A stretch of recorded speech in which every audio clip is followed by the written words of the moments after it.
성경 말씀 보시겠습니다. 오늘 은혜 받을 말씀은 신약 성경 히브리서 6장 말씀입니다.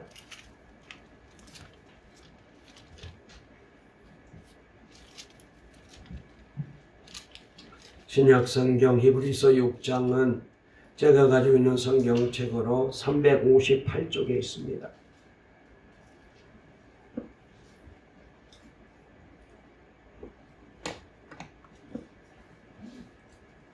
신약 성경 히브리서 6장 13절 말씀부터 마지막 절 20절까지 우리 다같이 함께 말씀을 합독하겠습니다. 다같이 읽겠습니다. 시작. 하나님이 아브라함에게 약속하실 때에 가르쳐 맹세할 자가 자기보다 더 큰 이가 없으므로 자기를 가르쳐 맹세하여 이르시되 내가 반드시 너에게 복주고 복주며 너를 번성하게 하고 번성하게 하리라 하셨더니 그가 이같이 오래 참아 약속을 받았느니라. 사람들은 자기보다 더 큰 자를 가리켜 맹세하나니 맹세는 그들이 다투는 모든 일의 최후 확정이니라.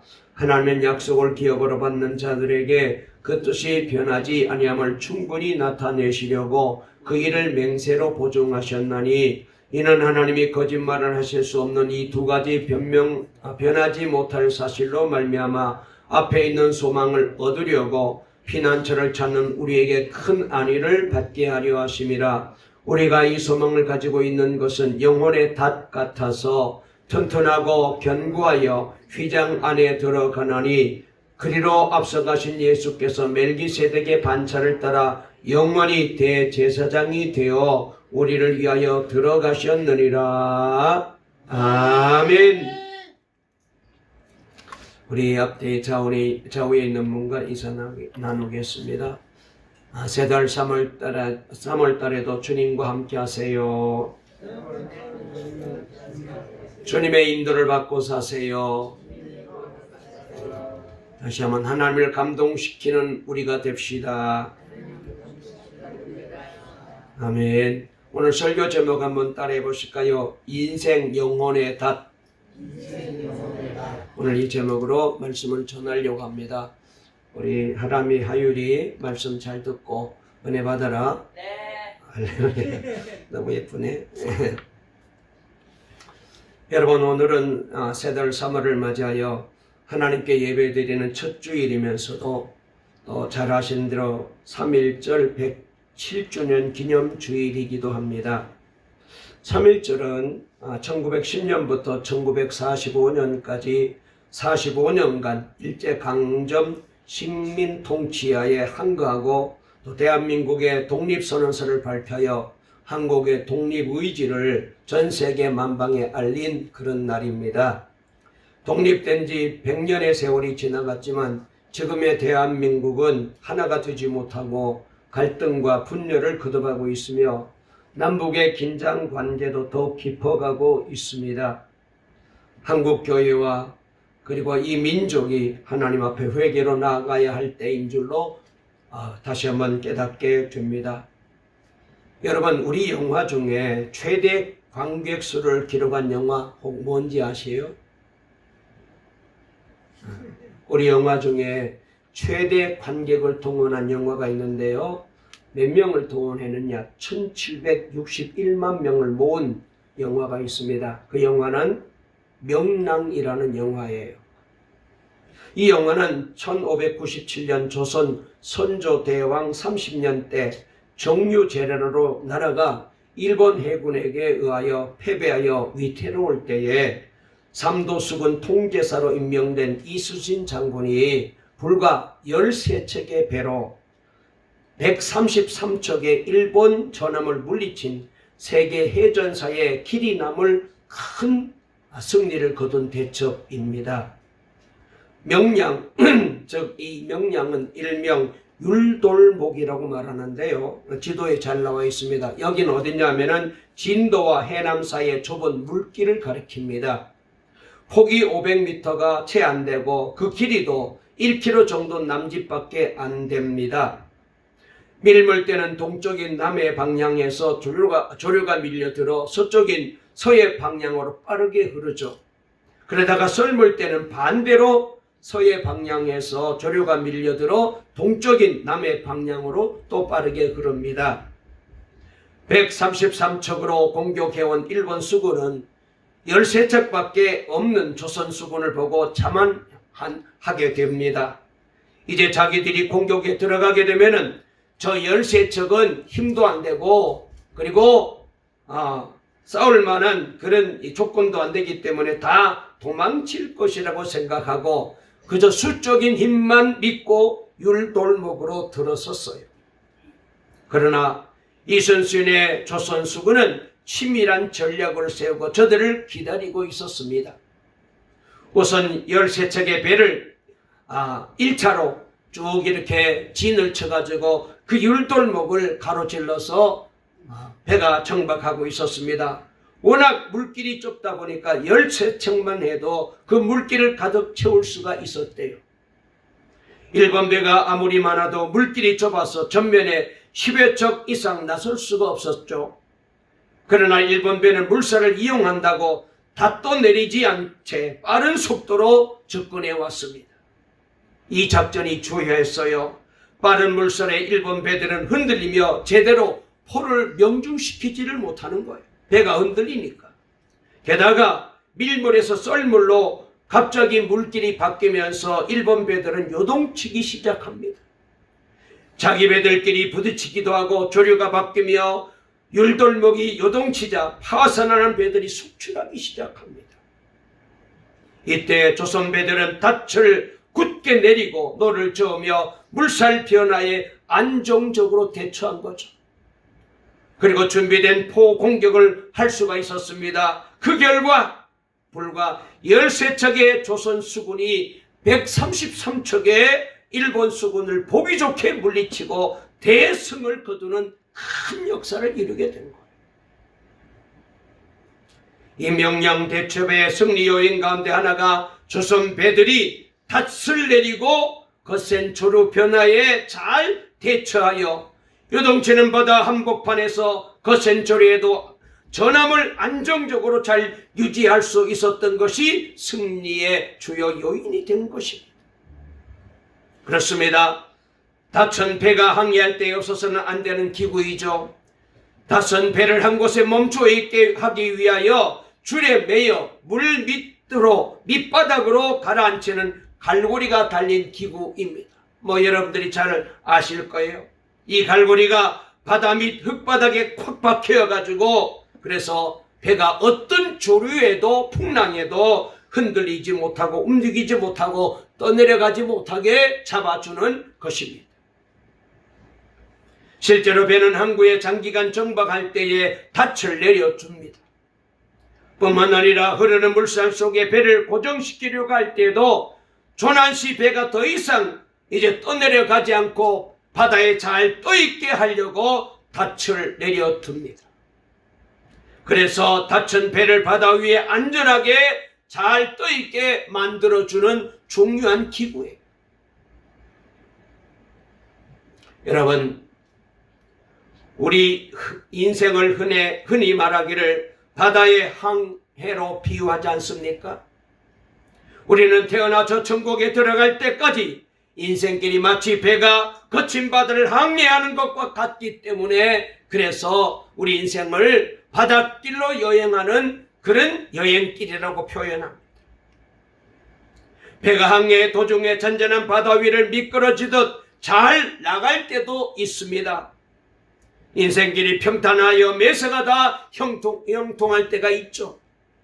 그러나 배가 항해 도중에 거센 풍랑을 만나 침몰 위기를 겪거나 암초를 만나 자초 위기를 겪을 때가 있듯이 우리 인생길에 위기를 만나 큰 어려움을 당하고 시련을 겪을 때도 있는 것입니다. 이때 다시 중요한 거예요. 거센 풍랑을 만났을 때 닻을 내려 배가 떠내려가지 않게 해야 됩니다. 암초에 걸려 배가 요동칠 때에 닻을 내려 배를 안정시켜야 됩니다. 마찬가지로 인생의 위기를 맞았을 때에 인생의 닻을 내려야 돼요. 특히 유동체는 영혼을 안정시키기 위해 영혼의 닻을 내려야 됩니다. 그러면 위기 가운데서도 안정을 찾게 되고 위기를 극복해낼 수 있는 길을 찾을 수가 있죠. 그러나 닻이 없다면 상황은 심각합니다. 배가 요동치는 풍랑 가운데 끊임없이 흔들리게 될 것입니다. 암초에 부딪힐 수도 있습니다. 물살에 떠내려갈 수도 있습니다. 그러다가 결국 침몰하고 좌초하게 됩니다. 마찬가지로 인생의 위기를 맞았을 때 인생의 닻, 이 영혼의 닻이 없게 되면 문제는 심각합니다. 위기 가운데 그 영혼이 끝없이 흔들리게 될 것입니다. 두려움으로, 불안으로, 걱정으로, 근심으로 절망의 나락에 빠져들게 됩니다. 결국 파선을 맞이하게 될 것입니다. 그렇습니다. 우리에게 인생의 닻이 있어야 됩니다. 영혼의 닻이 있어야 돼. 그래야 인생길이 편안할 수가 있습니다. 인생의 위기를 만난다 해도 극복해낼 수가 있습니다. 자, 그러면 영혼의 닻은 무엇일까요? 우리 인생을 흔들리지 않게 잡아주는 이 영혼의 닻이 뭘까요? 오늘 본문의 말씀을 보게 되면 영혼의 닻을 가지고 수많은 인생의 위기를 극복하고 위대한 믿음의 사람으로 잘 세워진 한 사람을 예로 들고 있습니다. 바로 아브라함의 얘기입니다. 아브라함의 얘기는 간단히 말하면 이민 얘기입니다. 아브라함은 나이가 75세에 이르렀지만은 하나님께서 그때 찾아오셔가지고 그에게 명령하십니다. 부모와 친척과 고향 갈대아 우르를 떠나, 그래서 하나님이 지시한 땅으로 가라 명령하셨을 때 오직 이 하나님의 인도하심을 따라 가나안으로 이민 갔습니다. 다만 하나님의 약속만 믿고 갈 바를 알지 못한 채 모든 것을 다 걸고 이민을 떠난 거예요. 그런데 아브라함의 이야기가 시작되는 창세기 11장 마지막 부분을 보게 되면 중요한 사실 하나가 발견되는데요. 한번 자막을 띄워주실까요? 창세기 11장 30절 우리 다 같이 한번 읽어볼까요? 아브라함 얘기는 창세기 12장부터 시작되는데 11장에 왜 아브라함이 이민을 가야 되는지에 대한 여러 가지 중요한 단서가 되는 말씀이 소개됩니다. 읽어보겠습니다. 시작. 사레는 임신하지 못함으로 자식이 없었더라 그랬습니다. 아브라함의 아내 사레가 아브라함 나이 75세가 되도록 자식을 낳지 못했다는 거예요. 이제 더 이상 자식을 낳을 가능성이 없다는 거예요. 바로 아브라함의 절망적인 상황을 오늘 이 말씀은 우리에게 보여주고 있습니다. 아브라함이 과감하게 고향을 떠난 우선적인 배경은 하나님께서 말씀하셨고 아브라함이 그 약속의 말씀을 믿고 순종했던 아브라함의 신앙적인 사건입니다. 그러나 그 뒤에는 보이지 않는 인간적인 배경이 또 하나 있었습니다. 바로 아브라함의 절망이었습니다. 지금도 그런 경향이 있지만 고대 시대에 자식은 가정과 가문의 미래였잖아요. 가정과 가문은 자식을 잘 낳아서 양육하며 기업으로 유업으로 물려주었습니다. 그리고 그 자식에게 모든 기대를 걸고 희망을 걸고 살잖아요. 그러나 가장과 가문에게 자식이 없다는 것은 미래가 없다는 것을 말하는 것입니다. 그리고 더 이상 희망이 없다는 것을 말하는 거예요. 이럴 때에 하나님께서 아브라함을 찾아오셔서 말씀하셨고 약속하십니다. 자, 하나님께서 아브라함을 찾아오셔서 뭐라고 말씀하시는지 읽어볼까요? 자, 창세기 12장 2절인데요. 시작. 내가 너로 큰 민족을 이루고 내게 복을 주어 내 이름을 창대하게 하리니 너는 복이 될지라 그랬습니다. 그러니까 하나님께서 절망 중에 있던 아브라함에게 새로운 희망을 가지게 했다는 말씀이에요. 자식을 낳지 못하고 자식을 낳을 수 없던 아브라함에게 자식 정도가 아니라 큰 민족을 이루게 해주겠다는 약속을 하나님이 하신 거예요. 이것이 바로 아브라함에게 큰 희망이 되었어요. 아브라함은 이 희망을 영혼의 닻으로 삼을 수가 있었습니다. 절망을 딛고 일어설 수가 있었습니다. 절망의 땅 갈대아 우르를 뒤로 하고 희망의 땅 가나안으로 나갈 수가 있게 된 거예요. 그렇습니다. 희망은 우리에게 영혼의 닻이 됩니다. 희망은 흔들리던 우리의 심령을 붙들어 주죠. 특별히 하나님께서 주신 소망은, 희망은 흔들리던 우리의 인생을 확 붙잡아 줍니다. 우리는 하나님이 주시는 소망, 희망을 가져야 돼요. 희대의 소망이라는 책이 있습니다. 2007년 출판된 이 책은 이희대 강남 세브란스 암센터 조장님이 되시는 귀한 의사분의 간증 얘기입니다. 이분은 암을 치료하는 암 전문의이면서도 자기가 말기암으로 투병하는 암 환자였어요. 대장 절반을 잘라내는 수술을 받았고 그 후에 무려 11번이나 재발하여서 이미 간과 골반까지 뼈에 이 암이 전이되어 의학적으로는 전혀 희망이 없는 상태였습니다. 그러면서도 이번은 매주 2건 내지 4건 이상 유방암 수술을 집도하고 있습니다. 이 소장님은 얼굴에 미소가 떠나지 않습니다. 골반으로 전이된 암 때문에 한쪽 다리를 못 쓰게 되어 양쪽에 지팡이를 짚고 다니는 것 말고는 이분이 암 환자라는 사실을 전혀 찾아볼 수 없을 정도로 그렇게 밝게 환자들을 대하고 수술하는 거예요. 이 소장은 매주 목요일 저녁 병원 외래에서 암 환자들을 위한 예배를 가진답니다. 단순한 종교 행사로 그치지 않고 암 투병에 대한 요령도 알려주고 질문도 받고 그리고 환자들에게 투병 요령도 알려주겠다는 뜻에서 이 암 투병기 예배를 또 그리고 잘 대처하는 방법을 알려주면서 이분이 책을 한 권 썼는데 이 책이 바로 희대의 소망이란 책입니다. 이번엔 이 책에서 이렇게 말했어요. 암이 사람을 죽이는 게 아닙니다. 자신이 갖는 절망 때문에 죽는 거죠. 저는 암에 걸리기 전보다 지금이 더 행복합니다. 작은 것이 얼마나 소중한 것인지 알게 됐고 가족과의 정도 더 깊어졌기 때문이죠.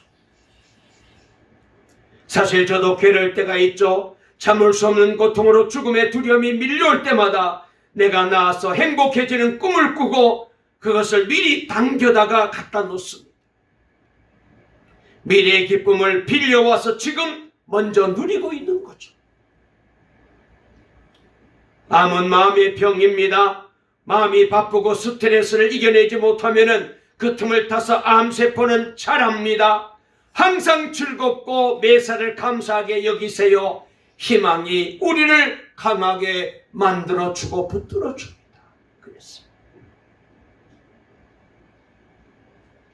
그렇습니다. 희망이 우리를 강하게 만들어줘요. 인생의 위기를 만나 흔들리던 우리를 굳게 붙잡아 줍니다. 그래서 희망이 우리 영혼의 닻이 되는 거예요. 사랑하는 성도 여러분, 3월을 출발하면서 다시 한번 오늘 이 시간 우리 하나님의 말씀을 제가 대신해서 여러분들에게 전합니다. 여러분 희망을 가지시기를 바랍니다. 하나님께 대한 우리 예수님께 대한 희망을 가지시기를 바랍니다. 어떤 경우에도 하나님이 주시는 소망을 빼앗기지 마십시오. 그 소망을 인생의 닻으로 영혼의 닻으로 내리십시오. 영혼의 닻을 어디에다 내릴 것인가? 여러분 우리 영혼의 닻을 어디에다 내려야 됩니까? 다시 말해서 우리가 어디에다가 소망을 찾을 수가 있습니까? 오늘 성경에 거기에 대해서 말씀을 들려주시고 계시는데요. 오늘 본문 18절에 그 답이 있어요. 우리 다 같이 읽어볼게요. 시작. 이는 하나님이 거짓말을 하실 수 없는 이 두 가지 변하지 못할 사실로 말미암아 앞에 있는 소망을 얻으려고 피난처를 찾는 우리에게 큰 안위를 받게 하려 하심이라 그랬습니다. 자, 여기에 소망의 근거가 두 가지 있다는 것입니다. 자, 우리가 소망을 찾을 곳, 우리의 영혼의 닻을 내릴 곳이 두 곳이 있다는 거예요. 자, 그게 뭐냐? 첫째로 하나님의 약속의 말씀이 우리가 닻을 내려야 될 영혼의 소망처가 되고 희망처가 되는 닻이라는 거예요. 한번 저를 따라해 보실까요? 하나님의 약속의 말씀입니다. 아브라함이 절망 중에서 소망을 찾은 곳이 바로 이 하나님의 약속의 말씀 때문에. 아멘. 자, 볼까요? 14절 우리 다 같이 읽어보겠습니다. 우리가 잘 아는 말씀인데요. 하나님이 아브라함에게 이렇게 말씀을 하셨어요. 시작. 이르시되 내가 반드시 너에게 복주고 복주며 너를 번성하게 하고 번성하게 하리라 하셨더니 그랬습니다. 자, 그랬는데 그 뒤에 자 6장 15절에 보면은 그가 오래 참아 이 약속을 그대로 받아내었다는 거예요. 아브라함이 오직 절망적 상황 속에서 하나님의 약속의 말씀을 믿고 갈대아 우르를 떠나 가나안으로 이민을 떠났다는 것입니다. 그 약속의 말씀을 믿고 순종하며 나아가니 그래서 가나안은 약속의 땅이요 소망의 땅이 되고 그리고 그 땅에서 하나님의 약속이 그대로 이루어졌어요. 우리가 잊지 말아야 될 것은 당시 아브라함은 정말 그 어디에도 소망을 찾을 수가 없었어요. 자기 나이가 이미 75세나 되고 아내의 나이도 65세가 넘어서 이제는 자식을 낳을 소망이 더 이상 어디에서도 찾을 수가 없었어요. 여러분, 당시 어느 나라보다도 앞선 문명을 자랑하던 이 갈대아 우르에 아브라함이 살고 있었는데 여기서도 자식을 못 낳는데 당시 광야와 같은 땅, 이 가나안 땅에서 자식을 낳을 것이라는 소망을 가질 수가 있을까요? 모든 것이 절망적인 상황이어서 그 어디에도 소망을 찾을 곳이 없었습니다. 그러나 아브라함은 하나님의 이 약속의 말씀을 확 붙잡은 거예요. 거기다가 소망의 닻을 내린 거예요. 그 말씀 속에서 영혼의 닻을 내렸습니다. 그 말씀 속에서 소망을 찾았습니다. 자, 저를 보세요. 여러분, 우리가 TV를 볼 때에 뉴스를 진행하는 사람을 가리켜서 앵커라고 그렇게 부르잖아요. 뉴스 앵커. 그러니까 그 TV 방송의 주 뉴스를 진행하는 아나운서를 가리켜서 앵커라고 불러요. 그런데 이 앵커란 이름을 맨 처음 붙여진 사람이 있는데 월터 크론카이트라는 미국의 CBS의 유명한 방송의 메인 뉴스를 진행하던 분이었어요. 이번은 말이죠. 케네디의 암살, 인권운동과 마르틴 루터 킹의 암살, 인류 최초 달 착륙 순간 보도 등으로 대변되는 격동의 시기에 동분서주하면서 미국인들에게 믿을 수 있는 참 뉴스를, 진짜 뉴스를 전하는 사람입니다. 특별히 베트남 전쟁에 실상을 숨기고 있던 존슨 대통령에게 반기를 들며 이 전쟁은 끝내야 된다라고 외치면서 반존 운동을 일으켰던 사람이에요. 또 워터게이트 사건을 폭로함으로 부정한 닉슨 대통령의 사임을 이끌어내기도 한 사람입니다. 그래서 미국인들은 대통령의 말은 못 믿어도 저 사람의 말은 믿을 수 있다라고 부르게 됩니다.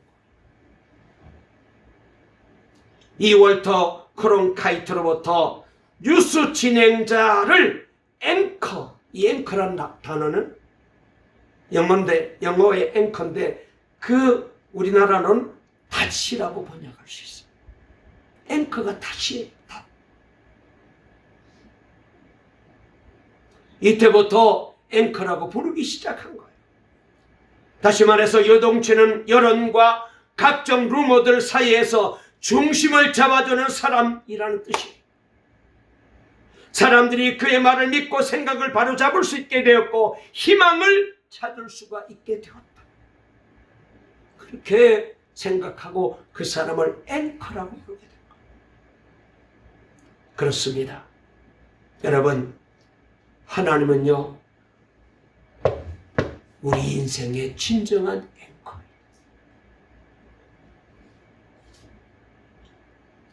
우리는 그분의 말씀 속에서 진실을 보게 됩니다. 그리고 그분의 말씀 속에서 참된 소망을 찾을 수가 있어요.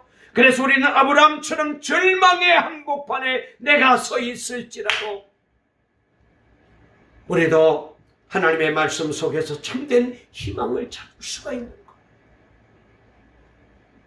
오늘도 하나님께서는 저와 여러분들에게, 우리 동방의 성도들에게 말씀으로 다가오고 계십니다. 그 말씀을 붙잡고 희망을 가지고 믿음으로 나가면 하나님의 약속이 그대로 우리에게도 동방교회에도 이루어질 줄로 믿으시기를 주의 이름으로 축원합니다. 또 하나는 하나님의 보증이 바로 희망의 소망의 덫입니다. 자, 17절 말씀 우리 한번 읽어볼까요? 귀한 말씀인데요. 자, 다 같이 읽겠습니다. 시작. 하나님은 약속을 기업으로 받는 자들에게 그 뜻이 변하지 아니함을 충분히 나타내시려고 그 일을 맹세로 보증하셨나니. 그랬어요? 자, 여기 하나님께서 약속하시고 보증까지 하셨다 이렇게 말씀하셨어요. 그러니까 하나님은 약속의 말씀을 주시고 하나님의 말씀이니까 다 믿어도 되죠. 그대로 될 거예요. 그런데도 우리가 믿지 못할까봐 보증까지 하신다는 거예요. 그러기에 우리는 이 보증에서 소망을 찾을 수가 있어요. 저를 보세요. 여러분도 보증에 대해서 많이 생각을 가지고 계시잖아요. 때로는 보증 잘못 써가지고 굉장히 힘들 때도 있고 큰 어려움을 당할 때도 있고 그렇잖아요. 제가 목회하면서 교인들로부터 보증 써달라는 얘기 수도 없이 듣고 참 힘들었던 때가 많이 있습니다. 보증이 뭡니까? 어떤 사물이나 사람에 대하여 책임지고 틀림이 없음을 증명하는 것을 말하는데, 법률적으로는 채무자가 채무를 이행하지 아니할 경우에 내가 채무자를 대신하여 이 채무를 이행하는 부담을 지겠습니다 라고 보증을 쓰는 거예요. 도장을 찍는 거예요. 이것을 민법에서는 보증채무라고 부르고 상법에서는 연대보증이라고 불러요. 이렇게 보증은 약속을 보다 더 확고하고 신뢰 위에 세우기 위해 상호간에 하는 행위예요. 하나님께서 우리에게 말씀을 약속하셨습니다. 약속의 말씀을 주셨습니다. 물론 그 약속으로 충분해요. 그러나 그 약속을 더 확실하게 하기 위하여 보증까지 더 하셨다는 거예요. 예? 여러분, 이 놀라운 하나님을 이해하실 수 있겠어요? 그러니까 하나님께서 약속하는 것이 반드시 이루어지지만 만에 하나 그 약속을 믿을 수 없는 경우에 하나님께서 확실하게 보증하셔서 반드시 이루시겠다. 그렇게 말씀하시는 거예요. 오래전에 초천하신 유명한 CCC 대표였던 김종건 목사님, 우리 잘 알잖아요. 이분이 살아계실 때 사랑방 성경학교 훈련원을 짓기 위해서 수만 달러의 돈이 필요했답니다. 기도하면 할수록 이 일은 하나님께서 꼭 자기에게 맡기신 일이라고 확신이 왔어. 그래서 미국에 있는 아주 친한 친구인데 사업을 크게 하신 분이라서 이분을 찾아가서 건축비를 좀 도와달라고 3일을 졸랐는데 계속해서 거절하고 허탕쳤답니다.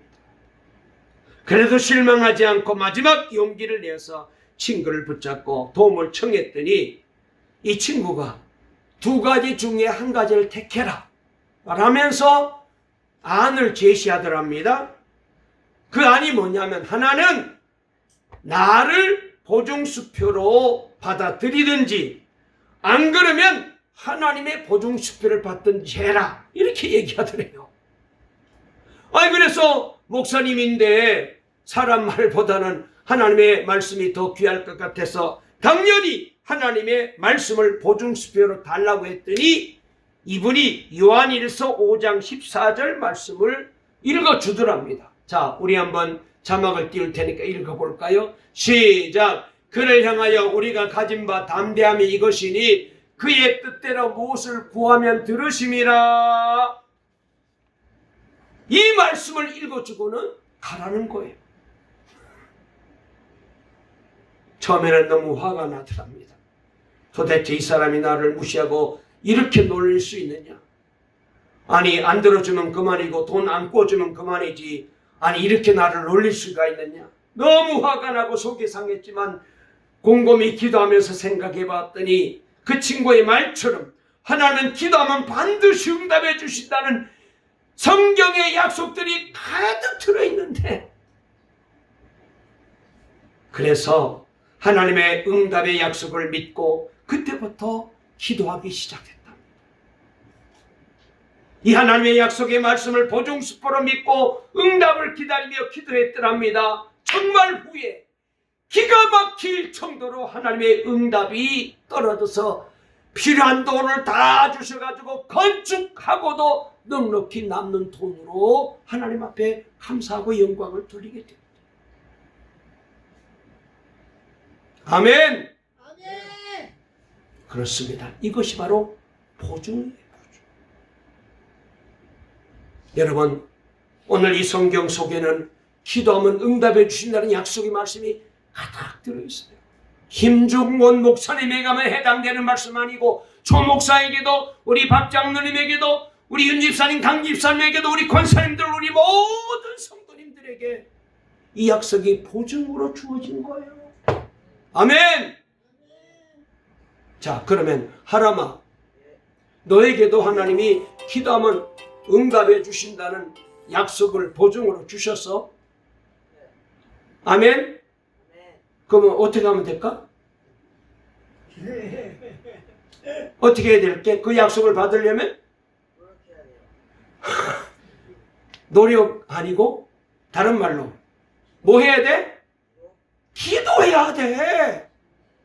하율아, 기도하면 돼.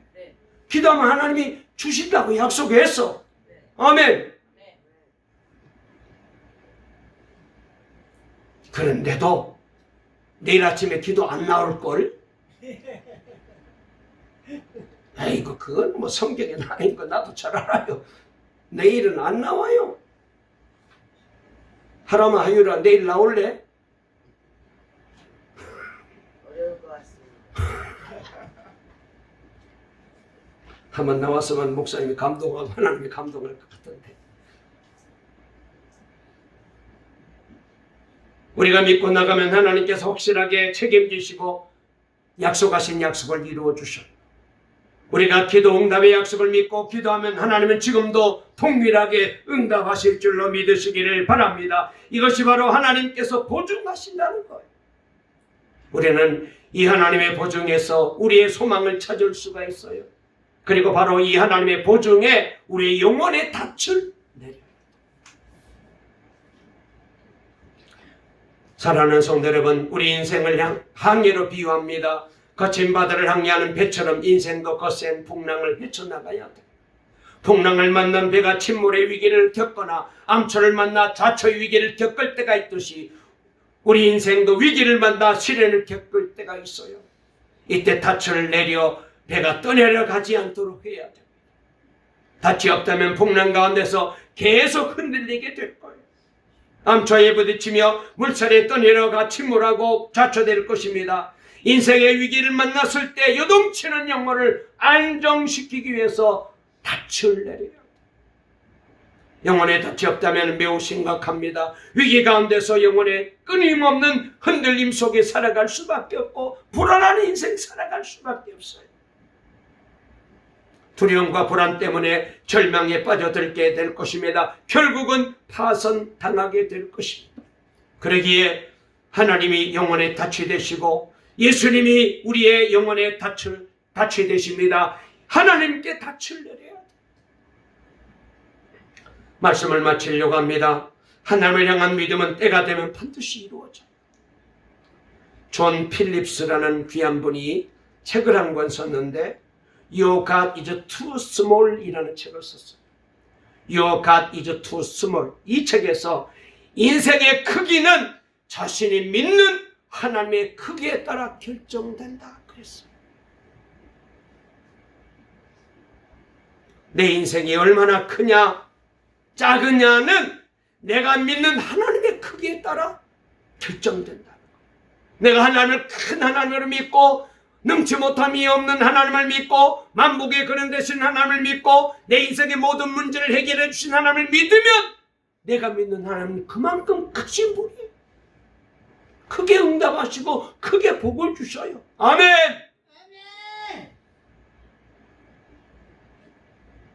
성공과 실패는 얼마나 좋은 조건으로 출발했느냐에 의해 결정되는 게 아니라 확실한 믿음을 가지고 있느냐 없느냐에 결정됩니다. 하나님이 내 영혼의 닻이 되심을 믿는 믿음을 소유하시기를 주의 이름으로 축원합니다. 하나님은 우리 가정에 영혼의 닻이 되심을 꼭 믿으시기를 주의 이름으로 축원합니다. 하나님이 대한민국의 영혼의 닻이 되심을 우리 모두가 믿어야 될 줄로 믿습니다.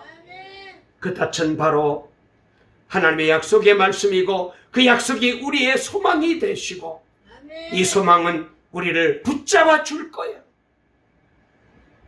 그래요.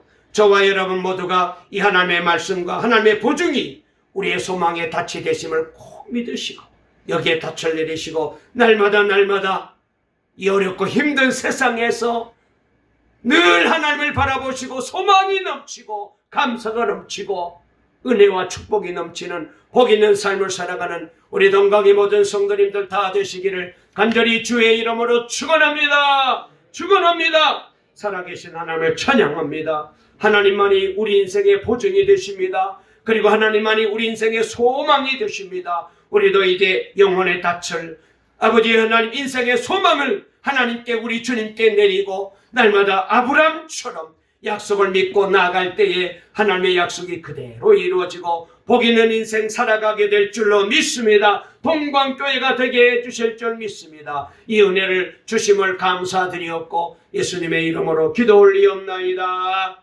아멘.